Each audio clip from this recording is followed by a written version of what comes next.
তরদারিটির পক্ষ থেকে আপনাদের সকলকে জানাই শুভেচ্ছা অভিনন্দন। দীর্ঘদিন পর আবারও ভিডিও করতে শুরু করেছি এবং আপনাদের অনুরোধে অফ পেজ এসইওর প্লে লিস্টটা শুরু করতে যাচ্ছি।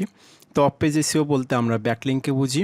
তো আজকে আমরা সেই ব্যাকলিংকের কিছু মৌলিক বিষয় আমরা আলোচনা করব, জানবো যে ব্যাকলিংক কেন করতে হয়, ব্যাকলিংক কত প্রকার এবং আমরা কি ব্যাকলিংক এই প্লেলিস্টে শিখবো সেই বিষয়গুলো আপনাদের আলোচনা করব। তো চলুন ভিডিওটি শুরু করা যাক। তো এখনও যারা আমার চ্যানেলটি সাবস্ক্রাইব করেন নাই তারা সাবস্ক্রাইব করে বেল বাটনটি বাজিয়ে রাখবেন, তাহলে ভিডিও আপলোড করার সঙ্গে সঙ্গে আপনারা পেয়ে যাবেন। তো আসুন যে আমরা ব্যাকলিংক বিষয়ে যে মৌলিক বিষয়গুলো জানতে হবে সেটা একটু জেনে নেই। তো প্রথমে আমরা জানবো যে ব্যাকলিংক কী। ব্যাকলিংক হচ্ছে আপনার ওয়েবসাইটের লিঙ্ক যখন অন্য কোনো ওয়েবসাইটে আপনি শেয়ার করে আসবেন সেটাকে আমরা ব্যাকলিংক বলি। আবার নিজের ওয়েবসাইটের মধ্যেও কিন্তু ব্যাকলিংক হতে পারে, একটা পেজ থেকে আরেকটা পেজের ব্যাকলিংক, একটা পোস্ট থেকে আরেকটা পোস্টের ব্যাকলিংকও কিন্তু হতে পারে। আমরা এই বিষয়গুলো জানবো, ধীরে ধীরে জানবো। তো এখন দেখি যে আমরা ব্যাকলিংক কেন তৈরি করি, মানে ব্যাকলিংক তৈরি করতে হয় কেন। সাধারণত ওয়েবসাইটের ডোমেইন অথরিটি, এখানে পেজ অথরিটিটা বাদ গিয়েছে, domain authority, page authority, search engine preference এবং সার্চ ইঞ্জিন র্যাঙ্কিং বৃদ্ধির জন্য ওয়েবসাইটে ব্যাকলিংক তৈরি করতে হয়। অর্থাৎ টেকনিক্যাল এসইও এবং অফ পেজ এসইও করার পাশাপাশি আপনাকে টেকনিক্যাল এসইও এবং অন পেজ এসইও করার পাশাপাশি আপনাকে অফ পেজ এসইও করতে হবে, তাহলে আপনি দ্রুত র্যাঙ্ক করতে পারবেন। সাধারণত টেকনিক্যাল এসইও এবং অন পেজ এসইও র্যাঙ্কিং 70% নির্ভর করে, বাকি 30% আপনার র্যাঙ্কিংয়ের জন্য ব্যাকলিংক করতে হবে এবং হাই কোয়ালিটি ব্যাকলিংক আপনাকে করতে হবে। তো এবার চলুন যে ব্যাকলিংক কত প্রকার এবং কী কী টাইপস অফ ব্যাকলিংক, ব্যাকলিংক কত প্রকার কী কী সেটা দেখেন এখানে লিস্ট আকারে আমি দিয়েছি। তো ব্যাকলিংক এখানে আমরা দেখছি internal link, external link, link juice, তোমরা 3, 4, 5, 6, 7। আসলে ব্যাকলিংকে আমরা মূলত দুই ভাগে ভাগ করি, সেটা হচ্ছে নো ফলো ব্যাকলিংক এবং ডু ফলো ব্যাকলিংক। তো বাকিগুলো আমরা একটু দেখে আসি, স্টেপ বাই স্টেপ আমরা এগুলো আলোচনা করব। তো এখানে প্রথমে আছে ইন্টারনাল লিঙ্ক। ইন্টারনাল লিঙ্ক হলো আপনার ওয়েবসাইটের একটা আর্টিকেল থেকে আরেকটা আর্টিকেলের যে লিঙ্কটা করা হয়, অর্থাৎ একটা পেজ থেকে আরেকটা পেজের যে লিঙ্ক, একটা পোস্ট থেকে আরেকটা পোস্টের যে লিঙ্ক, এটাকে আমরা ইন্টারনাল লিঙ্কিং বলি। আমরা যখন অন পেজেসও করি তখন কিন্তু ইন্টারনাল লিঙ্কিংটা করি। যারা আমার অন পেজেসের ভিডিওগুলো দেখেছেন তারা ইতিমধ্যে জেনে গিয়েছেন যে ইন্টারনাল লিঙ্ক কী এবং এক্সটার্নাল লিঙ্ক কী এবং এটা কীভাবে করতে হয় এটা আপনারা জেনে গিয়েছেন। তো এটা যখন অনেকে এটাকে আপনারা হয়তোবা জানেন না যে এটাও এক ধরনের ব্যাকলিংক। এবং এটা কী ধরনের ব্যাকলিংক, এটা হচ্ছে আপনার ওয়েবসাইটের একটা পোস্ট থেকে আরেকটা পোস্টের ব্যাকলিংক। মানে একটা পোস্টে যখন আপনি অন্য একটা পোস্টের লিঙ্ক দিচ্ছেন বা অন্য একটা পেজের লিঙ্ক যখন এখানে দিচ্ছেন, তখন ওই পেজটার ব্যাকলিংক কিন্তু আপনি আপনার এই পেজে করলেন। তো এখানে ইন্টারনাল লিঙ্কিংটাও কিন্তু এক ধরনের ব্যাকলিংক। এটা একটা ওয়েবসাইটের মধ্যে হয়, একটা ওয়েবসাইটের দুইটা পেজ বা দুইটা পোস্টের মধ্যে হতে পারে, বা দুইয়ের অধিক পেজ বা পোস্টের মধ্যেও কিন্তু এটা হতে পারে। তো এটাকে আমরা ইন্টারনাল লিঙ্কিং বলছি এবং এটা এক ধরনের ব্যাকলিংক। এরপর আসেন যে এক্সটার্নাল লিঙ্ক। এক্সটার্নাল লিঙ্কটা হচ্ছে যখন আপনার ওয়েবসাইটে থেকে বাইরের কোনো ওয়েবসাইটকে আপনি লিঙ্ক দিচ্ছেন, সেটাকে আমরা এক্সটার্নাল লিঙ্ক বলি। তো আপনি যখন আপনার ওয়েবসাইট থেকে আপনার আর্টিকেলের কোনো একটা ওয়ার্ড বা কোনো একটা কিওয়ার্ডের উপরে বেস করে যখন আপনি বাইরের কোনো ওয়েবসাইটকে লিঙ্ক দিচ্ছেন, তখন যে ওয়েবসাইটের লিঙ্ক আপনি দিচ্ছেন ওই ওয়েবসাইটের জন্য কিন্তু আপনি নিজে একটা ব্যাকলিংক তৈরি করলেন। এগুলো ন্যাচারাল লিঙ্ক বিল্ডিং বলে, মানে একটা ন্যাচারালি হয় এই ব্যাকলিংকগুলো, কারণ এটা কিন্তু আপনাকে সে হায়ার করে নাই। আপনি জাস্ট তার যেহেতু একটা ভালো সাইট, আমাকে অন পেজ এসইও করতে গেলে, আমাদের এসইও র্যাঙ্কিংটা মানে এসইও স্কোরটা বাড়াতে গেলে আমাকে কিন্তু এক্সটার্নাল লিঙ্ক এবং ইন্টারনাল লিঙ্ক করতে হয়। তো এখানে যখন আপনি ন্যাচারালি তার এই ওয়েবসাইটের লিঙ্কটা আপনার ওয়েবসাইটের সাথে কানেক্ট করছেন, আপনার এই আর্টিকেলের মধ্যে দিচ্ছেন, তখন কিন্তু ন্যাচারালি একটা লিঙ্ক বিল্ডিং হচ্ছে। এটাকে আমরা বলছি এক্সটার্নাল লিঙ্ক এবং এটা এক ধরনের ব্যাকলিঙ্ক, মানে ওই ওয়েবসাইটের জন্য একটা ব্যাকলিঙ্ক হচ্ছে।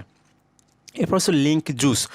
লিঙ্ক জুসটা হচ্ছে আপনি যখন অন্যের ওয়েবসাইটে হাইপার লিঙ্কের মাধ্যমে এই ব্যাকলিংকটা করছেন। আমরা ওয়ার্ডপ্রেস ওয়েবসাইটে কিন্তু হাইপার লিঙ্কের মাধ্যমে করি না, ওয়ার্ডপ্রেস ওয়েবসাইটে যে এক্সটার্নাল লিঙ্কের মতো এইভাবে করতে হয়। তো যখন অন্যের ওয়েবসাইটে আপনি হাইপার লিঙ্কের মাধ্যমে করছেন, হাইপার লিঙ্ক বলতে এটা একটা HTML কোড। হাইপার লিঙ্ক কী লিখে আপনারা যদি গুগলে সার্চ করেন পেয়ে যাবেন। এটা সিম্পল একটা বিষয়, এটা নিয়ে আমি এখানে আলোচনা করব না। তো যখন আপনার অন্যের ওয়েবসাইটে হাইপারলিংকের মাধ্যমে আপনার ওয়েবসাইটের একটা ব্যাকলিংক তৈরি করে আসবেন, তখন গুগল বুটস সেই লিঙ্কটা ফলো করে আপনার ওয়েবসাইটে লিঙ্ক জুস পাস করবে। তার মানে সেই লিঙ্কটাকে ফলো করে গুগল বুটস আপনার ওয়েবসাইটে আসবে। এটাকে আমরা বলছি লিঙ্ক জুস পাস। তো এটা আপনার সাইটের ডোমেইন অথরিটি বাড়িয়ে দেবে এবং আপনার সার্চ ইঞ্জিন যে ট্রাফিক এটা বাড়িয়ে দিবে। কারণ আপনি যখন হাই কোয়ালিটি সাইটগুলোতে আপনি ব্যাকলিংক করবেন, সেসব ওয়েবসাইটের ট্রাফিক অনেক বেশি, মান্থলি ট্রাফিক। ধরেন আপনি একটা ওয়েবসাইটে ব্যাকলিংক করে আসলেন, সেই ওয়েবসাইটে মান্থলি ট্রাফিক 10 মিলিয়ন। তো আপনি যখন সেখানে একটা ব্যাকলিঙ্ক করে আসলেন, ওই লিঙ্কটা ধরে কিন্তু কিছু ট্রাফিক আপনার ওয়েবসাইটে আসবে। এইভাবে আপনার ওয়েবসাইট ট্রাফিক বাড়বে, ডোমেইন অথরিটি বাড়বে, তারপরে পেজ অথরিটি বাড়বে। এরপর আসুন লো কোয়ালিটি লিঙ্কস। আপনার ব্লগে যখন লো কোয়ালিটি বা হচ্ছে স্প্যাম ওয়েবসাইট থেকে ব্যাকলিঙ্ক আসে, তখন সেটাকে আমরা বলি হচ্ছে লো কোয়ালিটি লিঙ্ক। এই ধরনের লিঙ্ক কিন্তু আপনার সাইটের জন্য ক্ষতিকর। এই লো কোয়ালিটি লিঙ্কের জন্য আপনার আপনার সাইটের র্যাঙ্কটা ফল করতে পারে, আপনি গুগল পেনাল্টি খেতে পারেন। তো এটা কিভাবে হয়, আপনি জেনে বুঝে তো আর কখনো লো কোয়ালিটি সাইটে ব্যাকলিঙ্ক করবেন না। তো এটা যদি আপনি ব্যাকলিঙ্কের জন্য কাউকে হায়ার করেন, সে কিন্তু এই কাজটা করতে পারে। সে দেখাচ্ছে আপনাকে কিছু ভালো সাইটে ব্যাকলিঙ্ক দিল এবং কিছু লো কোয়ালিটি সাইটে ব্যাকলিঙ্ক দিল, কারণ লো কোয়ালিটি সাইটে ব্যাকলিঙ্ক করাটা ইজি, খুব সহজে ব্যাকলিঙ্কটা পাওয়া যায়।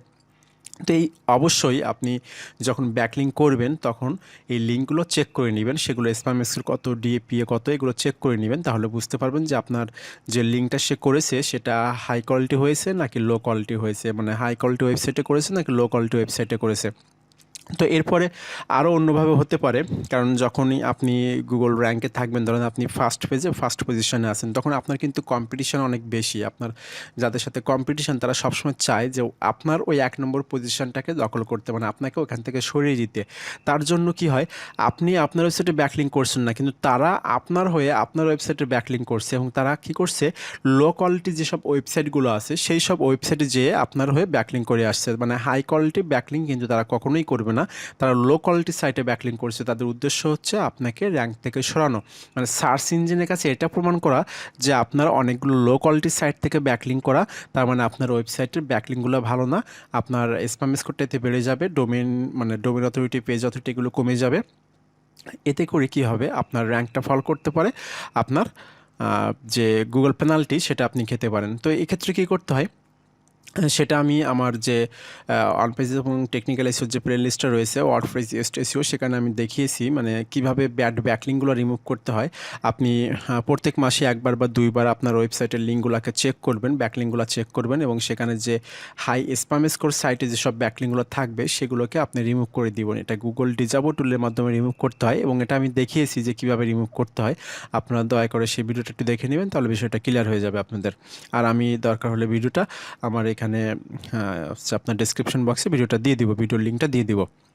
তো এরপর আসেন high quality links. High quality link হচ্ছে যখন কোনো ভালো ওয়েবসাইট থেকে আপনার ব্লগে লিঙ্ক আসে, তখন সেটাকে বলা হচ্ছে হাই কোয়ালিটি ব্যাকলিঙ্ক। ভালো ওয়েবসাইট বলতে আমরা বুঝি যে সকল ওয়েবসাইটের ডিএ এবং পিএ ভালো এবং স্প্যাম স্কোরটা অনেক কম। এখন এখানে বারবার আমি ডিএ এবং পিএটা বলেছি, আসলে ডিএ মানে হচ্ছে ডোমেইন অথরিটি, আর পিএ মানে হচ্ছে পেজ অথরিটি। এরপর আসেন হচ্ছে no follow links. No follow links হচ্ছে যখন কোনো ওয়েবসাইট থেকে আসা ব্যাকলিঙ্কগুলা রেফারেল নো ফলো ট্যাগ ব্যবহার করে করা হয়। আসলে আমরা যখন ওয়ার্ডপ্রেস সাইটে করি তখন কিন্তু এই ট্যাগটা আমাদের ইউজ করা লাগে না, কোডিং সাইডে এই ট্যাগটা ইউজ করা লাগে। ওয়ার্ডপ্রেস ওয়েবসাইটে আমাদের অপশানটাই থাকে আসলে নো ফলো এবং ডু ফলো অন করে দেওয়ার একটা অপশান থাকে, সুইচের মতো একটা অপশান থাকে, সেখান থেকে আমরা নো ফলো লিঙ্ক এবং ডু ফলো লিঙ্কটা করি। এটা অবশ্য আপনারা এক্সটার্নাল লিঙ্ক এবং ইন্টারনাল লিঙ্ক করার সময় দেখেছেন যে কীভাবে নো ফলো এবং ডু ফলোটা অন করতে হয়। তো এই নো ফলো লিঙ্কগুলো সাধারণত নো ফলো লিঙ্কগুলোর মাধ্যমে গুগল বোর্ডস কিন্তু কোনো লিঙ্ক জুস পাস করে না। তার মানে এই ধরনের লিঙ্কগুলো কিন্তু আপনার ওয়েবসাইটের জন্য তেমন একটা কোনো কাজের হয় না, মানে এখান থেকে আপনি কিন্তু ট্রাফিক তেমন পাবেন না, বা আপনার পেজ অথরিটি, ডোমেইন অথরিটি তেমন বাড়বে না। তারপরেও আপনাকে কিন্তু নো ফলো লিঙ্কগুলো করতে হবে। সেটা কেন করতে হবে আমি আলোচনা করছি, তার আগে আমি ডু ফলো লিঙ্কটা একটু আলোচনা করব। ডু ফলো লিঙ্কটা হচ্ছে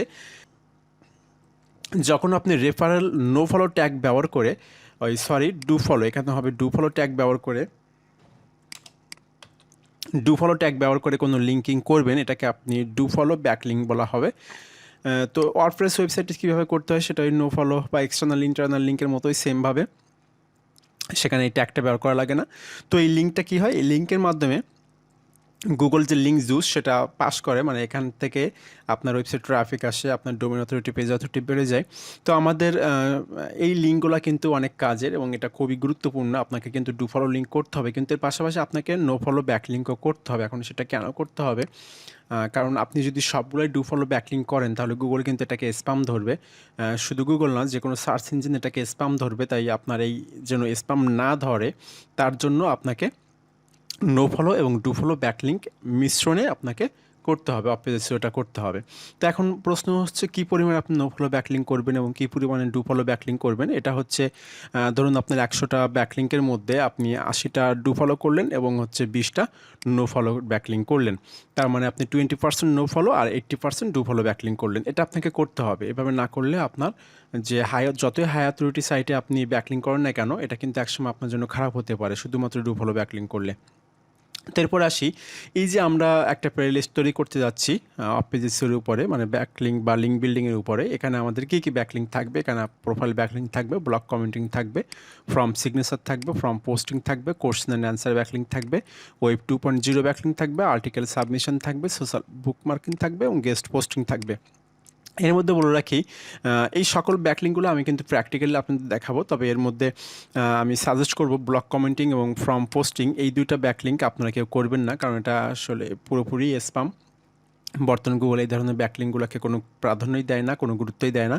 তো এই ব্যাকলিঙ্কগুলো না করাই ভালো। তারপর আমি দেখাবো, আমার এখানে প্লেলিস্টে দেখাবো, কারণ যেহেতু ক্লায়েন্টরা চায়, ক্লায়েন্টের অনেক সময় করা লাগে এগুলো।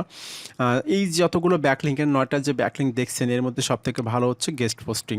গেস্ট পোস্টিংটা আপনি যদি করতে পারেন, এটা যেহেতু আপনার একটা পেইড, অবশ্যই এটা ব্যয়বহুল, তারপরেও যদি আপনি করতে পারেন, তো আপনি এই যে 1 থেকে 8 পর্যন্ত যে ব্যাকলিঙ্কগুলো আছে, এটা যদি 1000 ব্যাকলিঙ্ক করেন, তো তার থেকেও আপনার একটা গেস্ট পোস্ট যদি করেন আপনি ভালো সাইটে, তো সেটা অনেক কাজের হবে, অনেক ভালো হবে। তো সবসময় চেষ্টা করবেন যে গেস্ট পোস্টিংটা করা যায় কিনা, এটা পেইড হলেও নিজের সাইটের জন্য গেস্ট পোস্টিংটা করা যায় কিনা। আর তারপরে টুকিটাকি আমাদের এই ব্যাকলিঙ্কগুলোও করতে হবে। তবে এই ব্যাকলিঙ্কগুলো আপনাকে কিছুটা সিস্টেম ফলো করে করতে হবে। আপনি যদি একদিনে 100 বা 200 ব্যাকলিঙ্ক করে ফেলেন, তাহলে কিন্তু আর হবে না, তাহলে কিন্তু গুগল পেনাল্টি খেতে পারেন। তো এখানে আপনি একটা টেবিল বা একটা চার্ট ফলো করবেন, সেটা এরকম হতে পারে।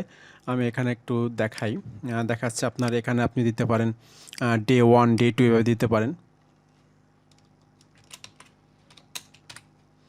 তো এইভাবে ডে 1, ডে 2 এইভাবে আপনি একটা এক্সেল, সবথেকে ভালো হয় এক্সেল ফাইলে যখন আপনি এরকম একটা লিস্ট করে নেবেন যে প্রতিদিন কী পরিমাণে ব্যাকলিঙ্ক করবেন, এভাবে করলেন এবং দেখেন প্রতিদিন আপনি কী পরিমাণ ব্যাকলিঙ্ক করবেন সেটা এইভাবে করতে পারেন। প্রতিদিন ধরেন আপনি 5টা ব্যাকলিঙ্ক করলেন, পরের দিন 7টা, তারপরের দিন 10টা, তারপরে ডে 4-এ যে আপনি এখানে করলেন 15টা, তারপরে ডে 5-এ যে আপনি করলেন 20টা, এখান থেকে কিন্তু আমার 5টা বেড়ে গিয়েছে। এরপরে 25টা, 30টা, 35টা, তারপরে দেখাচ্ছে আপনার 40টা পরে আপনি যে করলেন 50টা, তারপরে যে করলেন 60টা। এইভাবে আপনি কিন্তু বাড়াতে থাকবেন। একদিনে কখনোই কিন্তু একবারে আপনি 100 বা 200 ব্যাকলিঙ্ক কখনোই করবেন না। আর এই ব্যাকলিঙ্কগুলোর পাশাপাশি আপনি সোশ্যাল মিডিয়া মার্কেটিংটাও করবেন, ফেসবুক পোস্টিং করবেন রেগুলার। তারপরে হচ্ছে পিন্টারেস্ট কিন্তু সবথেকে ভালো একটা প্ল্যাটফর্ম, যেখান থেকে আপনার ওয়েবসাইটে আপনি হিউজ ট্রাফিক পেতে পারেন। পিন্টারেস্ট মার্কেটিংটা করবেন, পিন্টারেস্টে পিন ক্রিয়েট করবেন, ইনস্টাগ্রাম মার্কেটিং করবেন। ইন্টারেস্টও খুবই ভালো একটা প্ল্যাটফর্ম। তারপরে টুইটার মার্কেটিং করবেন, লিঙ্কডইন মার্কেটিং করবেন।